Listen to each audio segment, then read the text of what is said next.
तो आज हम एक ऐसी कहानी में गहराई से उतरने वाले हैं जो जितनी दुनिया के लिए बड़ी है उतनी ही मेरे लिए पर्सनल भी। एक ऐसी कहानी जो सच कहूं तो हकीकत भी बन सकती है। हाँ, मैंने वॉर्स पर बहुत सारे विश्लेषण किए हैं, लेकिन ये कुछ अलग है। ये कहानी मेरे दिल के बहुत करीब है। और इसकी वजह बहुत सीधी सी है कि जिन घटनाओं की हम बात करने जा रहे हैं ना, वो मुझसे और मेरे परिवार से बस कुछ ही घंटों की दूरी पर हो रही थी, और हम उस वक्त वहीं थे। तो ये पूरी कहानी ये किसी जंग के मैदान से शुरू नहीं होती।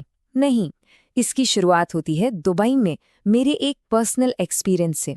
एक ऐसा एक्सपीरियंस जिसने, आप कह सकते हैं, मेरे लिए सब कुछ बदल कर रख दिया। तो बात कुछ ही वक्त पहले की है। मैं अपने परिवार के साथ दुबई में था। हमारा होटल था पाम आइलैंड पर, और ठीक हमारे सामने था फेयरमाउंट होटल, जहां से एक धमाके की खबर आई। खैर, हम तो सुबह सुबह एयरपोर्ट के लिए निकल गए। हमारी फ्लाइट ने भी बिल्कुल टाइम पर उड़ान भरी। सब कुछ एकदम नॉर्मल था। और फिर हवा में हजारों फीट ऊपर हमें वो खबर मिली जिसने जमीन पर मानो सब कुछ बदल दिया था। खबर थी, अमेरिका और इजराइल ने ईरान पर हमला कर दिया है। और जब हमारी फ्लाइट लैंड हुई ना, तब तबाही का असली मंजर हमारी आंखों के सामने आया। दुबई एयरपोर्ट, सोचिए, पूरा धुएं से भरा हुआ था। उसे खाली कराया जा रहा था। बुर्ज खलीफा के पास ड्रोन्स को हवा में ही मार गिराया जा रहा था। और दुनिया के सबसे आलीशान होटलों में से एक, बुर्ज अल अरब, उस पर एक मिसाइल का मलबा आ गिरा था। मतलब सारी की सारी उड़ानें कैंसल। हजारों लोग वहां फंस गए थे, और उनमें मेरे परिवार के कुछ लोग भी शामिल थे। लेकिन इस पूरी तबाही के बीच एक चीज थी जो हैरान कर देने वाली थी, पर एक अच्छे तरीके से। वो था यूएई का एयर डिफेंस सिस्टम। वो कमाल का साबित हुआ। जरा इन आंकड़ों पर नजर डालिए। ईरान की तरफ से दागी गई 1137 मिसाइलों में से 1132 को रोक दिया गया, और 1209 ड्रोन्स में से 1195 को। मतलब सोचिए, इसी की वजह से एक बहुत बड़ी, एक अकल्पनीय तबाही होने से बच गई। तो अब सवाल ये उठता है कि आखिर ईरान ने इतना बड़ा हमला किया ही क्यों? तो देखिए, इसकी जड़ में था अमेरिका और इजराइल का वो जबरदस्त हमला जो उन्होंने ईरान पर किया था। इस पूरे ऑपरेशन को नाम दिया गया था ऑपरेशन एपिक फ्यूरी।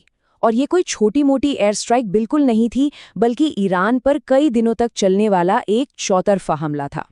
और मकसद सिर्फ एक था, ईरान की मिसाइल इंडस्ट्री को जड़ से उखाड़ फेंकना।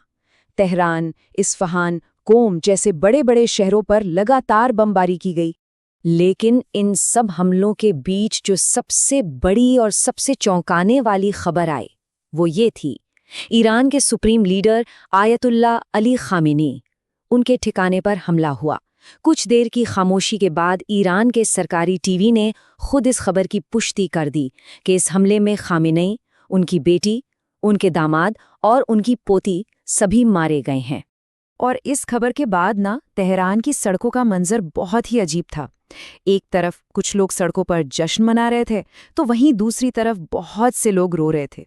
इससे पता चलता है कि जमीन पर हकीकत असल में कितनी उलझी हुई थी।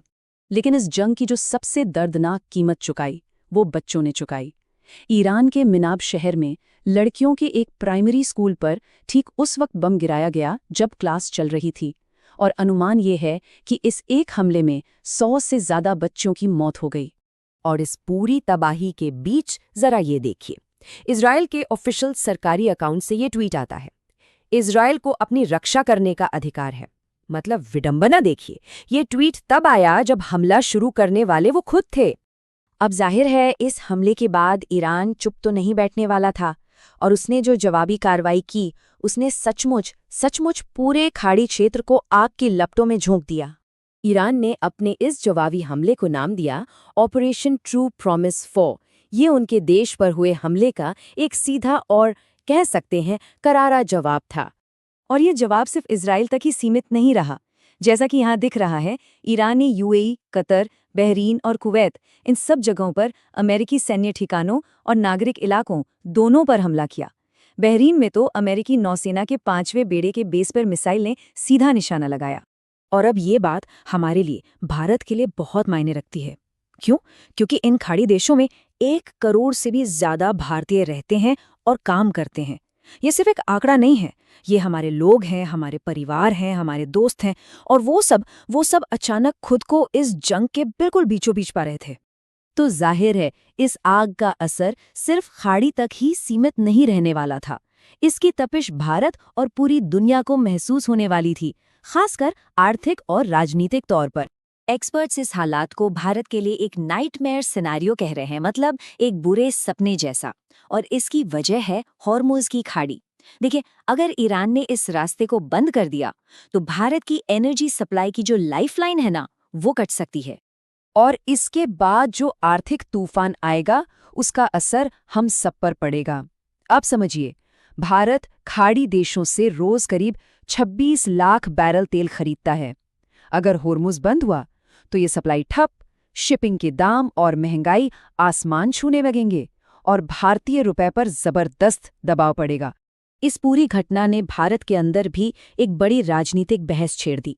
हमले से ठीक 2 दिन पहले प्रधानमंत्री मोदी की इजराइल यात्रा के समय को लेकर सवाल उठाए गए। विपक्ष का ये कहना था कि इस दौरे ने एक गलत संदेश दिया, खासकर तब जब ये हमला हफ्तों से प्लान किया जा रहा था।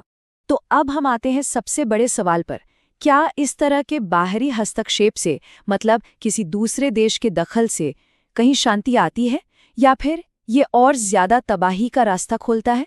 इतिहास हमें इस बारे में क्या बताता है? जरा इस टाइमलाइन को ध्यान से देखिए। ये दिखाती है कि कैसे शांति की एक छोटी सी उम्मीद कुछ ही दिनों में एक भयानक युद्ध में बदल गई।